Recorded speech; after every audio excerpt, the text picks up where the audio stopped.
Data yang digunakan merupakan data primer yang didapat observasi lapangan wawancara kepada pihak-pihak terkait. Data primer meliputi siklus hidup berasokan, input dan output bahan baku yang diperlukan dalam setiap tahapan siklus hidup, serta penggunaan alat dan mesin pada setiap tahapan siklus hidup. Data sekunder meliputi cara perhitungan yang dilakukan, nilai konversi emisi dan energi. Yang kedua yaitu lokasi penelitian. Penelitian ini dilaksanakan di Jalan Jawa Gadut, Kelurahan Limau-Manih, Kecamatan Pauh, Kota Padang. Lalu metode pengolahan dan analisis data. Tahapan penelitian dimulai dari menentukan tujuan dan ruang lingkup, lalu dilanjutkan dengan penentuan asumsi dan batasan penelitian. Pengumpulan data di lapangan menghasilkan input berupa data aktivitas seperti buah lahan, penggunaan bahan baku, bahan bakar, dan input produksi lainnya, dan dilanjutkan dengan analisis dan interpretasi yang sesuai dengan tahapan dari LCA sendiri. Kemudian lanjut kepada pembahasan yaitu Sabrina. Kepada Sabrina dipersilahkan. Baiklah, terima kasih kepada Rahma dan kepada Nurul. Baiklah, mungkin lanjut saja. Itu kita membahas tentang sistem produksi berasokan. Proses produksi beras atau padi diawali dengan tahapan penanaman hingga pemanenan dalam bentuk malai kering panen. Pertumbuhan tanaman padi itu dibagi ke dalam 3 fase. Yang pertama itu fase benih. Yang kedua, fase benih berkecambah hingga muncul ke permukaan, bakal akar menonjol keluar lalu batang memanjang. Dan fase ketiga yaitu fase bunga hingga gabah batang berkembang penuh dan menjadi keras serta berubah warna menjadi kuning. Sistem produksi berasokan ini ada 7 tahapan. Yang pertama itu proses pembenihan. Jadi sebelum disemai, benih terlebih dahulu direndam dengan air biasa. Tanah yang digunakan untuk persemaian benih itu diberi pupuk NPK kan setelah berumur 18-21 hari. Selanjutnya yang kedua itu proses pengolahan tanah. Di Limau-Manis ini proses pengolahan tanahnya telah menggunakan traktor. Pada tahapan pengolahan tanah juga dilakukan pemberian pupuk urea dan pupuk NPK. Setelah itu dilanjutkan dengan proses penanaman. Bibit ditanam setelah berumur 21 hari setelah semai dengan jarak tanam tegel 25 cm dikali 25 cm. Setelah itu dilakukan pemupukan. Pemupukan di sini dilakukan secara kimiawi maupun organik. Pemupukan organik padat diberikan pada saat pengolahan dan pembajakan terakhir. Bahan organik yang digunakan itu biasanya dari jerami, sekam, dan lain-lain. Dan juga ada penggunaan pupuk dan zat tambahan lain yang diperlukan, itu seperti pupuk urea dan pupuk NPK.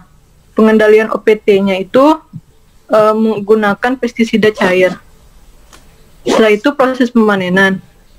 Pemanenan merupakan proses pemotongan rumpun padi apabila sudah mencapai tahap pematangan atau masak. Alat panen yang biasa digunakan adalah sabit padi. Pada proses perontokan dan pembersihan, selain dilakukan dengan cara pengembotan, juga dibantu dengan menggunakan mesin perontok padi. Setelah itu, pengeringan. Proses pengeringan ini dilakukan dari kadar air gabah sebelum proses pengeringan itu sekitar 20-25%.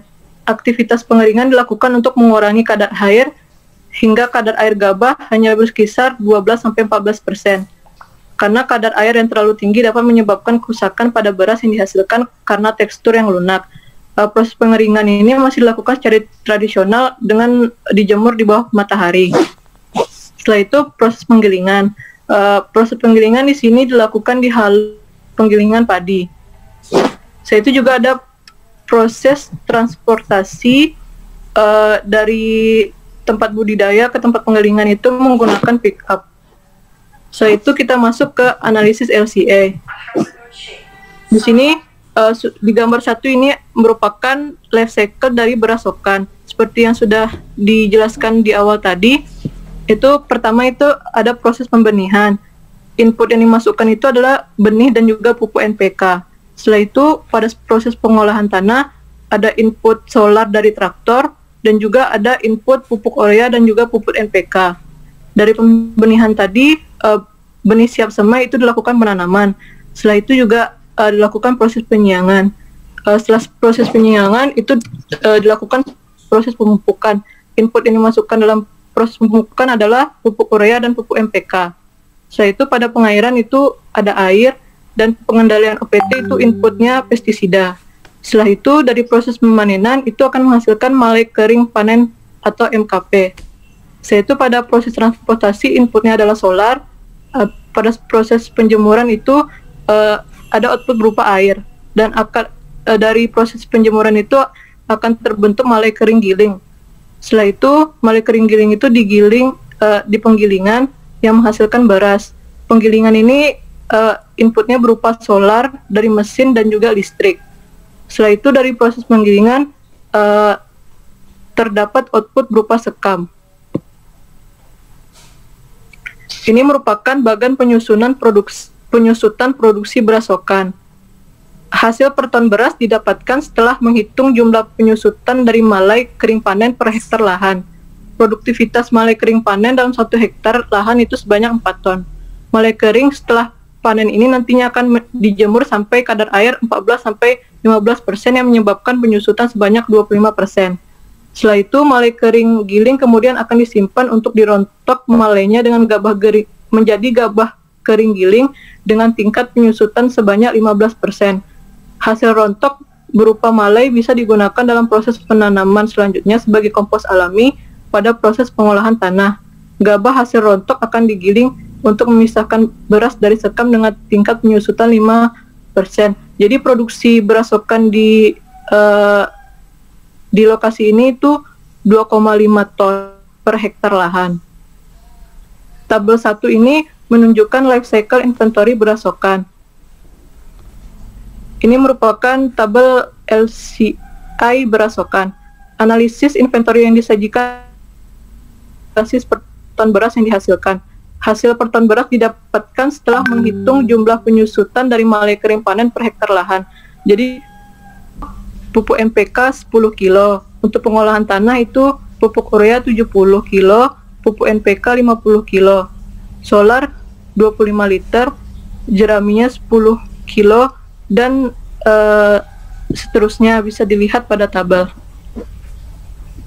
Setelah itu tabel kedua ini menunjukkan nilai perhitungan emisi karbon produksi berasokan. Berdasarkan hasil perhitungan emisi, diperoleh nilai emisi total yang dihasilkan dari proses produksi 1 ton berasokan itu 2004,73 kilo CO2 ekuivalen per ton beras atau 2,055 kilo CO2 ekuivalen per kilogram beras. Jadi nilai emisi karbon didapatkan dari perkalian jumlah per ton hasil dikali dengan konversi faktor konversi emisi. Sehingga ketika setelah dijumlahkan itu total emisi karbonnya 2,005 kg CO2 ekuivalen per kilogram beras. Setelah itu tabel ketiga itu menunjukkan kebutuhan energi sistem produksi berasokan. Sistem produksi berasokan membutuhkan energi masuk input sebesar 8.298,4 megajoule per ton beras. Nilai terbesar ditunjukkan pada tahap budidaya yaitu penggunaan pupuk dan pestisida. Untuk nilai energi keluar atau output pada sistem sebesar 17.880 megajoule per ton beras. Dari nilai tersebut diketahui nilai net energy value sebesar 9.581,6 megajoule dan nilai net energi rasio sebesar 2,15. Total energi ini didapatkan dari hasil perkalian jumlah per ton hasil tadi dikali dengan faktor konversi energi, sehingga didapatkan hasilnya ini.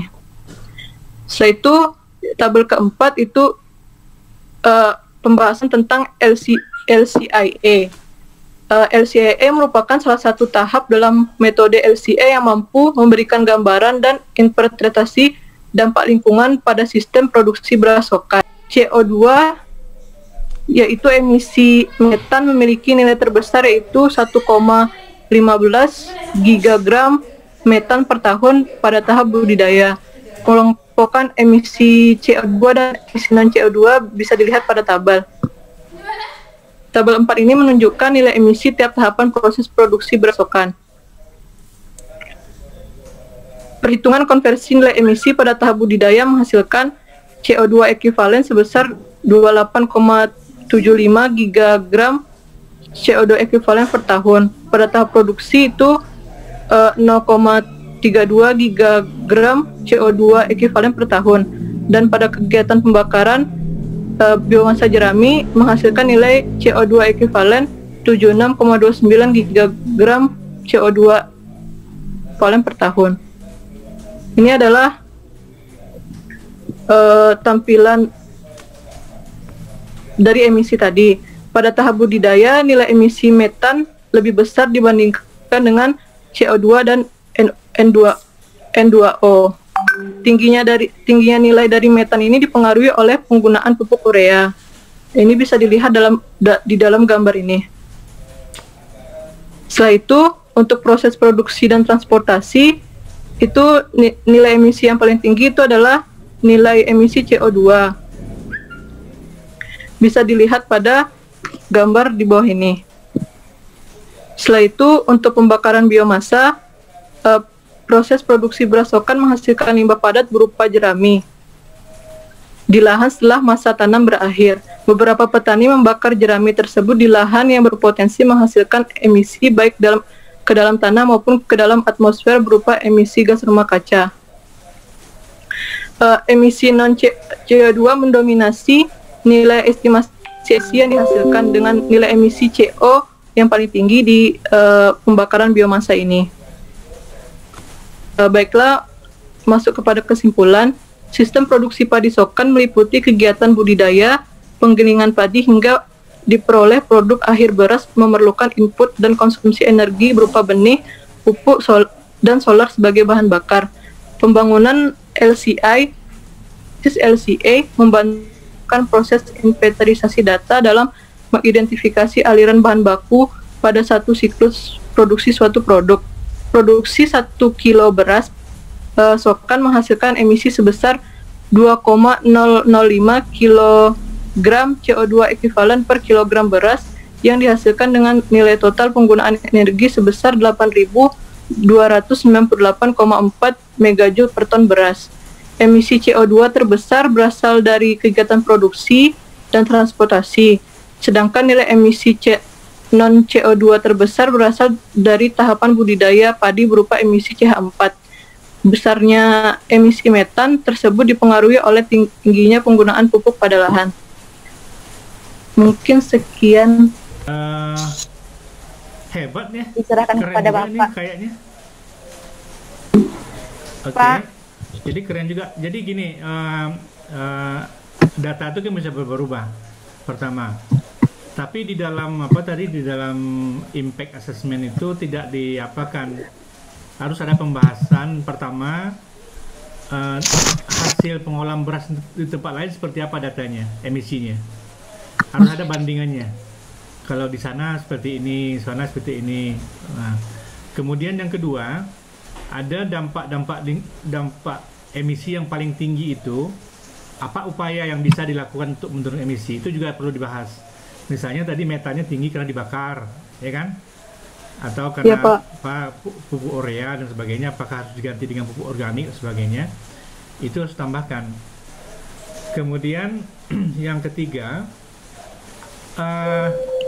Sabrina punya ini nggak? Punya Excelnya nggak? Jadi metodologi tadi nggak kelihatan juga terlalu ini. Ada Excelnya ya? Gimana? Sabrina hitung manual, Pak. Hah? Itu manual, Pak.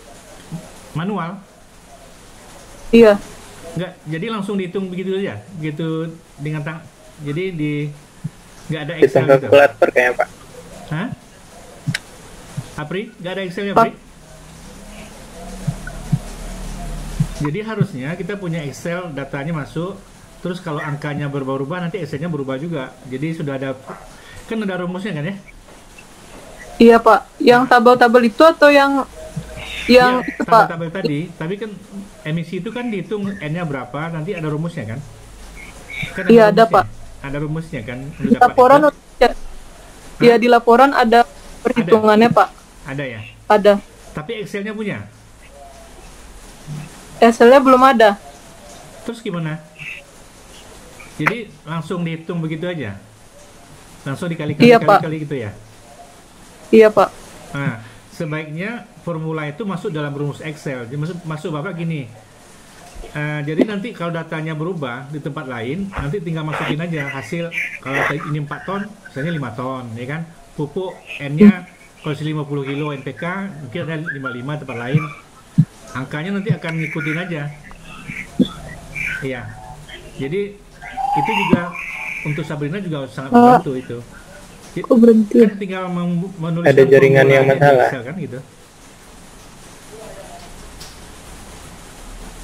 Jadi apa namanya, Bapak melihat bahwa sudah paham gitu. Jadi anda grup Anda ini sudah mengerti ya apa filosofi SCA, ini sudah kelihatan juga.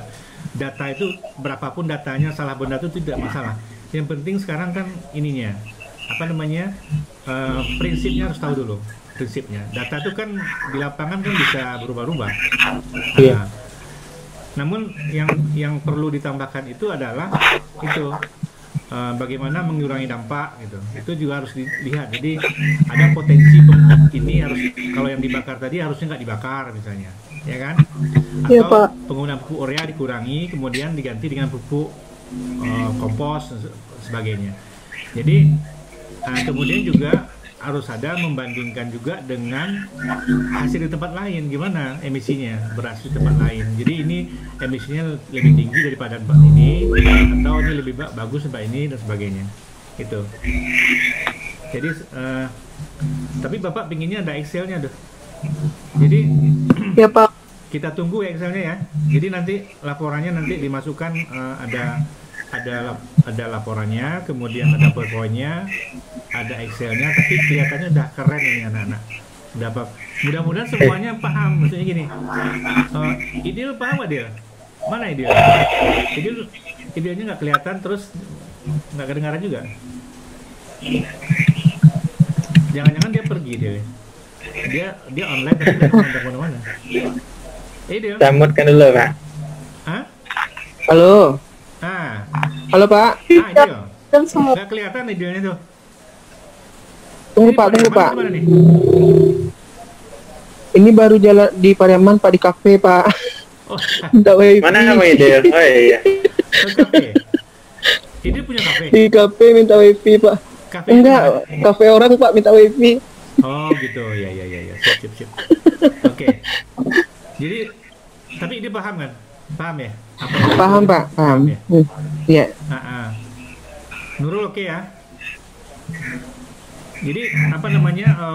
Jadi kita berharap dari pemaparan ini sepertinya Anda paham dan mengerti dan seperti itu. Jadi untuk dimanapun berasnya itu akan bisa kita lakukan. Misal beras Solo nanti kan masuk datanya, inputnya seperti apa. Tapi yang penting itu ini. Jadi untuk laporan akhir, untuk nilai akhir, saya nunggu Excel-nya, ya. Ya Sabrina, Apri. Baik Pak, siap Pak. Saya pikir udah cukup. Udah. Cuman untuk ini Pak, kita kan membandingkan Pak. Pembandingan tuh harus di sawah yang dekat situ juga, atau boleh yang sawahnya agak jauh, mungkin jarak beberapa kilometer lah gitu Pak? Enggak. Atau gimana pembandingnya tuh? Pertama, membandingkan dengan hasil publikasi penelitian lain. lain di tempat lain. Oh, Ada gitu. orang melakukan penelitian beras gitu, emisinya berapa. Jadi ini misalnya beras Mumanis ini emisinya lebih tinggi dibandingkan beras yang di Jawa misalnya. Ada publikasi yang mengatakan begitu kan, bandingkan, atau lebih rendah dari Solo misalnya. Kalau ada publikasi. Nah, Nggak perlu ke lapangan lagi, nggak perlu. Jadi membandingkannya kalau ada data tempat lain, bagaimana emisi gas rumah kaca beras gitu. Jadi gitu. Beda jenis berasnya tuh beda Kalau ada emisinya Excelnya, enggak Pak? Nanti Sabrina udah selesai penelitiannya. Tinggal ambil data. Amin, mudah-mudahan. Amin ya Pak. Iya. Iya. Ada lagi kira-kira? Ya apa? Jadi awalnya Bapak itu pesimis, kok nggak ada progres? Ya. Belum. Ya, silakan. Ya, Ya, silakan. halo Bu. Ini Pak, kan tadi Bapak katakan dari data-data yang sudah ditayangkan tadi itu apa? Kan misalnya ada pada tahap tertentu ada misalnya metan yang tinggi atau yang CO yang tinggi gitu Pak. Jadi kita harus upayakan mengurangi dampaknya itu. Kita cari alternatif sendiri Pak. Bagaimana pengurangan dampaknya itu Pak? Iya. Jadi misalnya metanya tinggi tadi karena dibakar, ya kan? Dibakar gimana gitu. Nah, misalnya gitu. Jadi nanti supaya metannya agak tinggi, supaya metanya diolah menjadi kompos misalnya, ya kan? Atau metanya tinggi karena dia pakai pupuk urea. Disarankan misalnya kalau pupuk kompos, nah tapi harus didukung juga dengan referensi gitu. Jadi dengan referensi jadi itu bisa ini begitu. Jadi ditampilkan dari dalam data itu pembahasan kita itu. di mana metanya tinggi, di mana emisinya paling tinggi. Pada emisi yang paling tinggi itulah kita berpotensi untuk memikirkan bagaimana supaya emisinya turun gitu. Nah, intinya itu. Ya, oke Pak. Ada lagi Pak. yang mau di ini? Pak, Ya, ya Sabrina. untuk pengumpulan akhirnya kapan Pak? Minggu depan bisa Jumat. Hari Jumat ya Pak. Bisa, Pak. Kan bisa Bisa, tunjuk Pak. Excel. Gitu. Oke. Nanti kan ada nanti CO-nya kelihatan gitu. Bisa ya? Iya. Ya, Pak. PowerPoint-nya kan udah jadi nih. Laporannya kan udah jadi juga kan? Kalau misalnya jadi,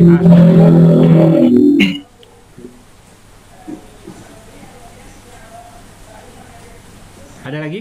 Rahma?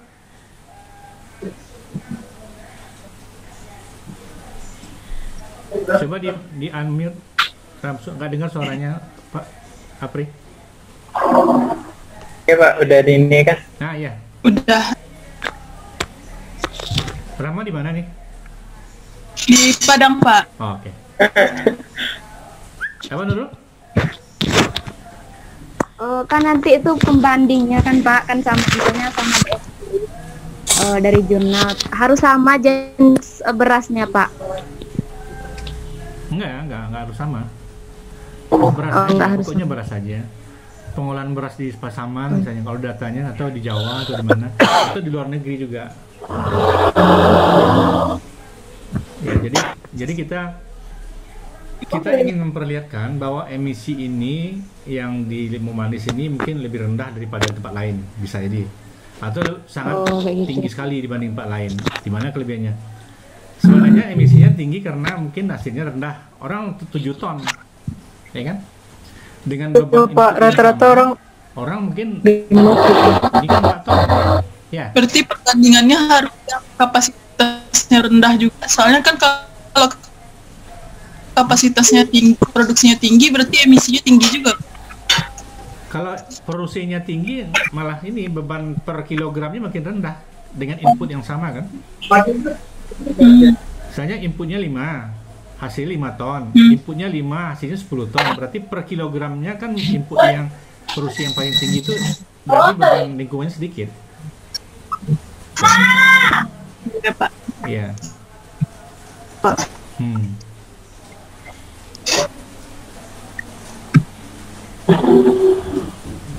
Iya. Kalau nggak ada kita selesai.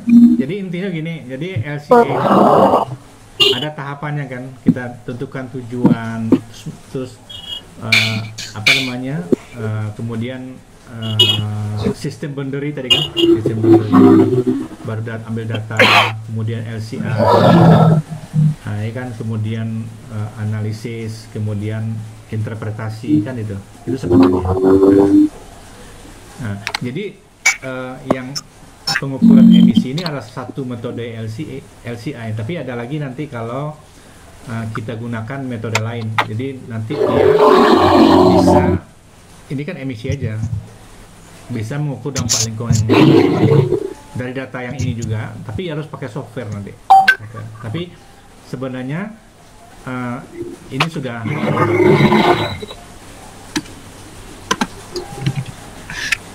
ada lagi? Pak. Oke ya. Kalau udah ada, kita tutup aja karena ini saya lihat udah paham. Jadi orang yang paham itu kelihatan juga dari presentasinya kan, dari dan sudah paham juga dengan filosofinya. Cuma tinggal ini aja di pembahasan dikit lagi, pembahasan. Jadi arah pembahasan itu sebenarnya bagaimana membandingkan dengan orang lain, kemudian bagaimana upaya yang bisa disarankan untuk menurunkan emisi, gitu. Ya. Dengan diketahui yang paling tinggi, bagaimana potensi penurunannya